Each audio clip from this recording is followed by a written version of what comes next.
અને સમાધાન થઈ ગયા પછી પણ તું ગામમાં ખરાબ ચર્ચા કરતો હોય અને આજે ઈ વ્યક્તિ બ્રિજદાનભાઈ ગઢવી સાથે હોય.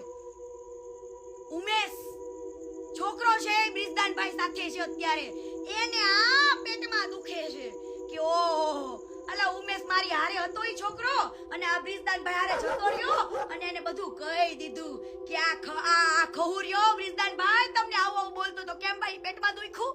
પણ આ દુનિયાને ખબર નથી કે સોનબાના મંદિરમાં મઢડામાં જઈને સમાધાન કરી લેતા હોય ને પીઠ પાછળ તમે ખદડાવ વાતો કરતા હોય હે ઈ કોઈને ખબર નથી. અત્યારે એમ થાય કે ઓ બ્રિજદાનભાઈ ગામના ડાયરામાં નામ લીધું, પણ ડાયરામાં નામ એટલા માટે લીધું કે આ ખદડો ચર્ચા ખરાબ કરતો તો, હે ખરાબ બોલતો તો, અને જેને તબલા વાદક જે ઉમેશ છોકરાની કદર તું ના કરી શક્યો.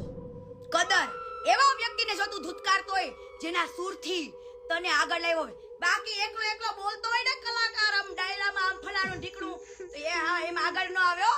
એમાં જે વગાડતો હોય ને જે મ્યુઝિક મેન, તબલા કલાકાર, કલબલિયા વાળો, બધા જ તમે જેટલા ફેમસ હોય ને એના હકદાર ઈ લોકો પણ છે, એટલા જ હકદાર ઈ લોકો પણ છે.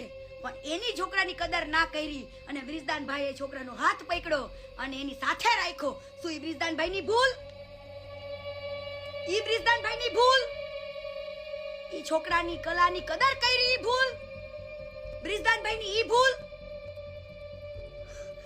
પણ હવે જો ભેંસ ખાંડામાંથી ઊભી થઈ હોય એવું નહીં સમજતો. આ વખતે તને છાતા વગા મારીને તારું આવું બ્રાન્ડેડ જેકેટ ઓલું પહેર્યું તો બ્રાન્ડેડ હે અને પુષ્પા જેવા પાછા વાળ ઊભા કરીને જાય મારા બેટો. પુષ્પા બન્યું મારા બેટાના વાળ ઊભા કરીને જાય. હવે તને કુચેડી નાખશે, કુચેડી.